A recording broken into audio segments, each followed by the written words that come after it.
Calhoun was supposed to address some of those concerns and his company's overall safety record in a hearing on Capitol Hill yesterday. Instead, Calhoun faced intense questioning after saying he was proud of Boeing's safety culture. For the American people, they're in danger.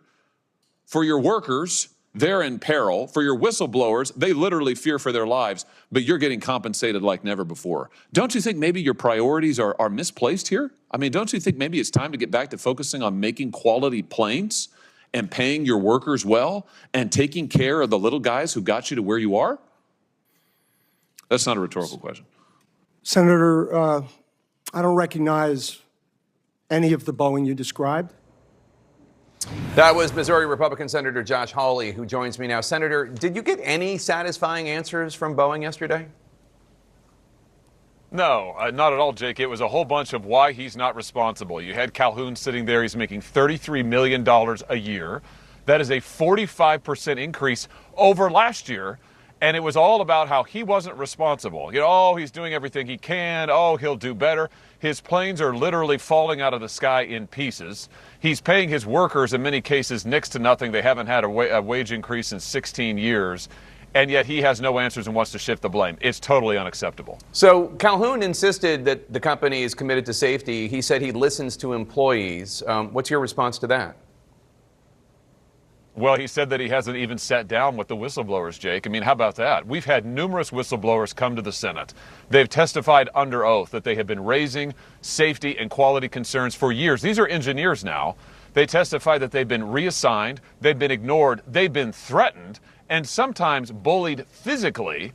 And this guy admits under oath yesterday, the CEO, he hasn't even met with them. I mean, come on, this is a farce, and he knows it. He's just there to collect a paycheck. So in yesterday's testimony on the subject of that paycheck, you got him to acknowledge his $32.8 million salary. Now, as a conservative, I don't expect you would support legislation that would specifically impact how much a CEO makes. But what do you think is the role of the government when it comes to how much a CEO makes, how much its employees make, deprived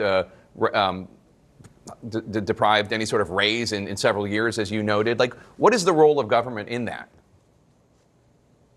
Well, let me give you one example. Senator Elizabeth Warren and I authored a bill together on executive clawbacks for companies who take these big loans from banks and then fail and make off with the profits. And what we said in that bill is, listen, you come in and you take government handouts, you take bank bailouts, and then your bank goes under, you ought to give back all of your executive compensation from the last 5 years. I think we need to send a message to corporate America that it's not right that guys like Calhoun are making $33 million when the 32,000 machinists, Jake, who work for him in the Pacific Northwest haven't gotten a significant pay raise in 16 years.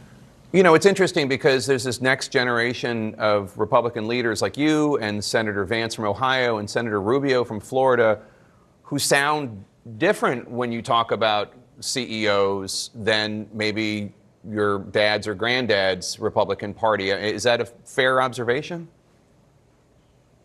Well, I hope so. I mean, I hope that's right. I mean, I think this is something that, frankly, both parties have gotten wrong in the last 30, 40 years. And what I mean by that is we've watched jobs go overseas. We've watched blue-collar workers lose their jobs, lose their pay, lose the ability to support a family. Jake, we can't have an economy where, yeah, you got a guy who can make $33 million a year who's not even an engineer. Calhoun's not even an engineer, while the folks who actually are supporting this company on their backs are making next to nothing. I mean, that's just not right. And you cannot build and sustain a great nation on that kind of an economy. We need to put working people first. Given the complexities of the industry and the landscape of production globally, what realistically can the U.S. Senate do to make it so Boeing and other plane manufacturers are not only reliable but transparent?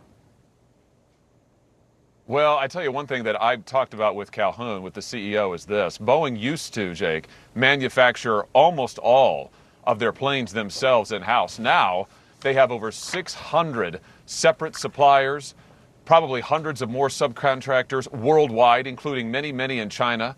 I think that we've got to make clear to these guys, you need to bring that production back home. If that means tariffs on the parts that are made overseas, we should do that. If that means that we have tax incentives to make sure they actually make things in this country and pay their workers well, we should do that. But I think the message to corporate America needs to be this era of offshoring and outsourcing, look where it leads. It ends with planes falling out of the sky. That's where it ends. It ends with workers in this country not able to make ends meet. We've got to change all of the above. So one whistleblower who spoke to the committee alleges that Boeing has been using subpar parts and actually lied to the FAA about it. Do you expect that person to testify publicly at some point? When might we expect that? What might we hear? I hope so, Jake. I hope soon. And listen, if that testimony comes to be, it will be of a piece with testimony, public testimony we've already heard from engineers who say that the 787, the 777, and other Boeing components are not necessarily safe. Listen, we had a top quality engineer testify to us in April that he'd be very reluctant to get on a Boeing airplane right now because so many corners have been cut. And here's the thing. The deal with the guy like Calhoun, the CEO, is this. He's getting paid to do exactly what he is doing, which is to cut corners, to squeeze profits everywhere he can, to get his margins. And if that means that the planes are unsafe, hey, at least he's getting paid, right? That's what needs to change at Boeing. They don't have a culture problem with their employees. They've got a culture problem in the C-suite. And that's what needs to happen. That needs to change. Missouri Republican Senator Josh Hawley, thanks for your time today. Thank you.